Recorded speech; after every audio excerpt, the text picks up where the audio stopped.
Fala, meus amigos, tudo bem? Para quem não me conhece, me chamo Bruno Berzani, sou procurador do município de Campinas, ex-oficial da Marinha, e estou aqui para trazer para vocês um tema dentro do tema intervenção do Estado na propriedade, mais especificamente o tema da requisição administrativa. Pessoal, a requisição administrativa é um tema sempre muito importante para fins de prova, mas agora, neste momento, quando estamos vivenciando a pandemia do coronavírus, ele se torna essencialmente importante porque é um tema que se torna muito prático, né? Eu, como procurador, eu vivencio isso todas as semanas, né? Pedidos para requisição de máscaras, de bens, será que isso é possível? A gente vai estudar isso aqui ao longo desse vídeo e a gente vai fazer uma abordagem não doutrinária crítica, a gente vai fazer uma abordagem aqui mais prática e expositiva para fins de concurso. Né? Não é, a minha pretensão aqui não é fazer uma crítica, um trabalho, uma monografia, algo do tipo. É só destacar aquilo que mais cai em prova e fazer uma abordagem analítica ali com alguns aspectos práticos, tá? Então vamos lá, galera, vamos trazer aqui para vocês o nosso slide. Deixa eu botar no slide certo, tá aqui. Pessoal, primeiramente, o que é a requisição administrativa? A requisição administrativa é uma modalidade de intervenção restritiva do Estado na propriedade, é uma modalidade de intervenção restritiva do Estado na propriedade, por meio da qual o Estado se utiliza de bens móveis, botou um acento aqui, né? Móveis, ou até mesmo de serviços particulares. Então, primeiramente, é uma modalidade branda, uma modalidade restritiva. Não há supressão do direito de propriedade, como ocorre, por exemplo, na desapropriação. Aqui nós temos uma restrição. Eu vou pegar um determinado bem ou utilizar de um determinado serviço para atender a uma necessidade pública urgente. Né? Então, o principal pressuposto para uma requisição administrativa é um quadro de iminente perigo público. Iminente perigo público. Então, eu preciso ter essa necessidade urgente, é um quadro de anormalidade institucional. Né? Não pode haver uma situação de normalidade. Eu preciso pegar aquele bem ou aquele serviço para atender aquela situação urgente. O fundamento constitucional para a requisição administrativa está lá no artigo 5º, inciso 25 da Constituição. Artigo 5º, inciso 25 da Constituição, que nos traz aqui a previsão de que, no caso de iminente perigo público, a autoridade competente poderá usar a propriedade particular, assegurada ao proprietário indenização ulterior se houver dano. Então, um exemplo que eu coloquei para vocês é a requisição de leitos hospitalares em hospitais privados. Né? Vamos supor que, diante desse quadro aí de pandemia, os leitos públicos de uma determinada cidade estão lotados, e aí o município vai lá e requisita leitos privados em hospitais particulares. Seria possível, sim, essa requisição. O exemplo clássico de manual, que a gente sempre vê, é o policial que vai lá e requisita o carro do particular para perseguir o bandido. Né? Mas agora a gente vê que está ficando mais prática a situação, né? Não é um mero instrumento teórico. Né? Hoje, diante dessa pandemia, é possível se vislumbrar exemplos práticos. Por exemplo, requisitar máscaras para atender aos profissionais da saúde, que estão ali sem máscara, eles não conseguem, não tem esse equipamento de proteção para desenvolver seu trabalho. Então, é uma questão prática muito importante. O fundamento constitucional, como eu disse, é o artigo 5º, inciso 25. Mas temos outras previsões legislativas que são importantes para a gente. Primeiramente, a nossa lei do SUS. A lei do SUS, ela vai trazer uma previsão no artigo 15, inciso 13, também de uma possibilidade de requisição administrativa. Olha só o que diz esse artigo 15, inciso 13. Para atendimento de necessidades coletivas urgentes e transitórias decorrentes de situações de perigo iminente, de calamidade pública ou de irrupção de epidemias, a autoridade competente da esfera administrativa correspondente poderá requisitar bens e serviços. Requisitar bens e serviços, tanto de pessoas naturais como de jurídicas, sendo-lhes assegurada justa indenização. Então, uma primeira diferença que a gente coloca aqui em relação a essa previsão da lei do SUS é a questão da indenização. Por quê? Porque a Constituição, como a gente viu no slide anterior, ela só prevê a indenização se houver dano. Se houver dano. Está aqui na parte final do artigo 5º, inciso 25. Já a lei do SUS, não. Ela coloca já uma justa indenização sendo assegurada.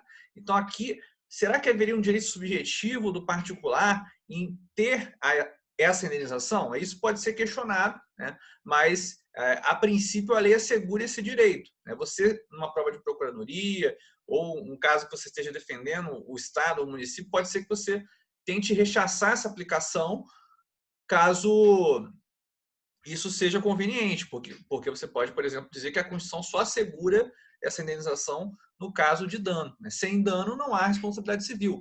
O pressuposto para que haja responsabilidade civil, isso tanto no direito civil quanto no direito público, é a ocorrência de dano. Se não houver dano, haveria enriquecimento sem causa daquele que foi indenizado. Essa é a ideia básica que você teria que defender em uma prova de advocacia pública, por exemplo. Mas caindo a literalidade, cuidado, né? A Constituição ela coloca somente no caso de dano e a lei do SUS coloca, ela assegura já a justa indenização.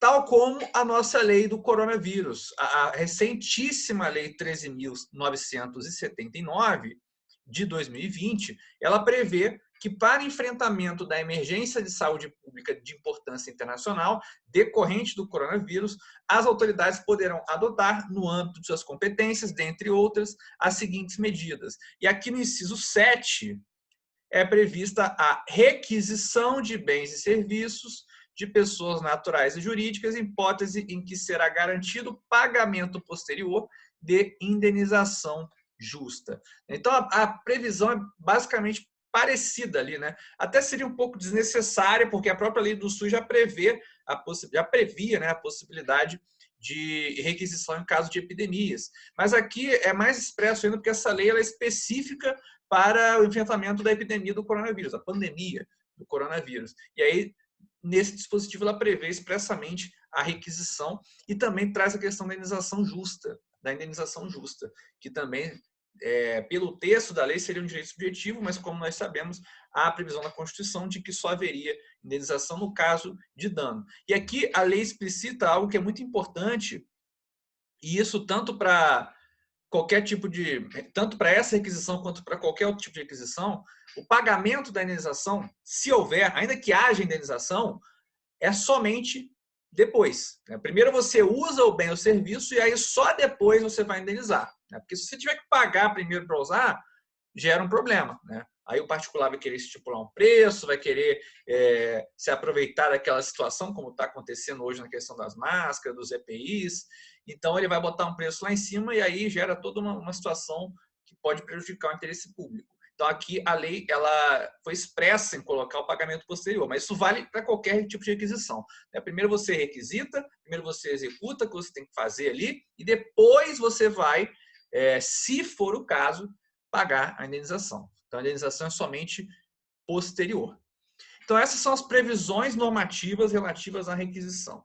Temos tanto a previsão constitucional, que é a base para qualquer tipo de requisição, e temos algumas previsões específicas na lei do SUS e na lei do coronavírus. Então, cuidado com essas previsões que são bastante importantes. Então, pessoal, com essas noções básicas, a gente pode trabalhar algumas questões aqui mais específicas que, eventualmente, podem aparecer em prova, tanto de OAB quanto de concurso público, algumas questões bem interessantes. Primeiramente, como eu já tinha adiantado, a requisição ela é autoexecutória. A requisição ela é uma intervenção autoexecutória. Por quê? Você não tem que seguir uma formalidade prévia para implementar a execução, a requisição. Isso não é obrigatório, não existe uma formalidade prévia, porque a formalidade ela poderia até mesmo gerar um prejuízo ao interesse público. Se você tivesse que fazer um procedimento, como ocorre, por exemplo, na desapropriação, isso tornaria morosa a requisição e aí você iria, de certa forma, prejudicar o interesse público que está se buscando atender naquele caso. Portanto, a doutrina, de forma unânime, vai colocar a requisição como uma intervenção autoexecutória. O que significa isso? Eu posso implementar ela desde logo. Eu não tenho que ir ao judiciário para pedir a requisição. A administração pública já pode implementar de plano aquela requisição. Além disso, pessoal, a utilização ela é transitória. Cuidado com isso. Por quê? Porque se o Estado pega aquele bem e fica com ele, não é uma requisição. Na verdade, vai ser uma desapropriação indireta. Por quê? Porque ele está esbulhando a propriedade particular sem o prévio procedimento de desapropriação, que é necessário para ver essa retirada do bem do particular. Então, a requisição é sempre transitória. Você vai lá, utiliza o bem, depois devolve e indeniza se for o caso, mas tem que devolver porque ela é transitória. Se fosse permanente, seria uma desapropriação indireta, seria um esbulho possessório por parte do Estado. Como eu já tinha dito também, há um pressuposto para que haja a requisição. Não pode o Estado, a seu bel prazer, chegar e requisitar um bem seu. É necessário que haja a necessidade de atender a um perigo público iminente. Uma situação como, por exemplo, nas epidemias que nós estamos vivenciando, a epidemia do coronavírus. Então, tem que ter um perigo público iminente. Ainda que seja, por exemplo, perseguir o bandido, por exemplo, no caso de enchentes, você requisitar ali ginásios de escolas públicas para colocar o pessoal desabrigado. Então, tem que ter um perigo público iminente. Além disso, pessoal, a indenização, como eu tinha dito, só vai ocorrer em caso de dano e se for necessária a indenização, somente de forma posterior. Indenização tem, portanto, só se houver dano e somente de forma posterior. E Berzani, qual que é o prazo para eu pedir essa indenização? Se eu tive um bem requisitado, qual é o prazo que eu tenho para pedir essa indenização caso tenha havido um dano? É o prazo de 5 anos. 5 anos é o prazo que está previsto no artigo 10, parágrafo único do Decreto-Lei 3365. Esse dispositivo ele não é específico para requisição, mas ele é utilizado de um modo geral para intervenções do Estado em propriedade privada que gerem algum dano ali, e aí você vai pleitear uma indenização face ao Estado. Então, normalmente, esse dispositivo é usado para as intervenções de um modo geral, e aí, no caso aqui da requisição, a doutrina aplica também esse dispositivo para você estabelecer um prazo prescricional para pleitear a indenização, caso tenha havido dano pela utilização da requisição. E qual o termo inicial? Essa é uma discussão que parte da doutrina ela coloca, não é pacífico esse termo inicial, mas, por exemplo, o José Vicente, que é um procurador do Estado do Rio de Janeiro, ele defende que o termo inicial deve ser a data em que se encerrar a requisição. Cuidado com isso. Não seria a data em que eu requisitei de fato, ou a data do documento que gera a requisição, por exemplo, um decreto ou alguma coisa do tipo. Não é o ato formal, não é a implementação da requisição, seria, para a doutrina majoritária, que eu coloco como exemplo o José Vicente, seria a data em que se encerra a requisição, porque é aí que surgiria o direito, pela teoria da accionata, de pleitear a indenização caso tenha havido o dano. Então, o prazo inicial seria o término da requisição. E aí, pessoal, dando sequência aqui,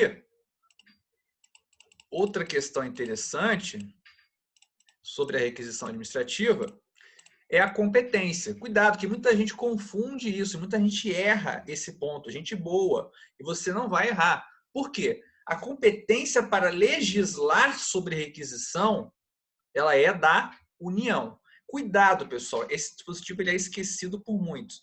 Quem tem competência para legislar privativamente sobre requisições é a União. Competência para legislar, competência legislativa.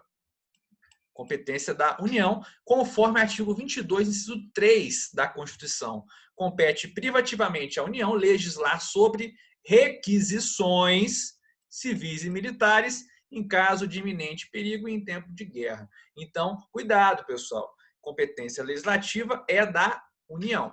Mas temos também a competência para implementar, para executar, para se utilizar da requisição. E de quem é essa competência? De todos os entes. Então, todos os entes vão poder implementar, de fato, a requisição, mas legislar somente a União. Então, por exemplo, o município ele pode, sim, requisitar um bem para atender a pandemia do coronavírus, não tem problema.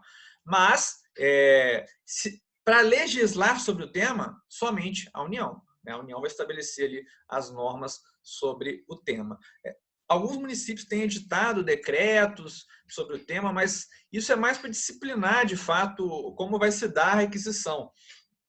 É mais uma regulamentação, né? Mas a ideia é que a competência legislativa, de um modo geral, ela siga o artigo 22, inciso 3, que é expresso ao estabelecer a competência legislativa privativa da União. Isso cai muito em provas, e muita gente erra, você não vai errar. Competência legislativa da União e competência administrativa para se utilizar da requisição, todos os entes administrativos, todos os entes federativos.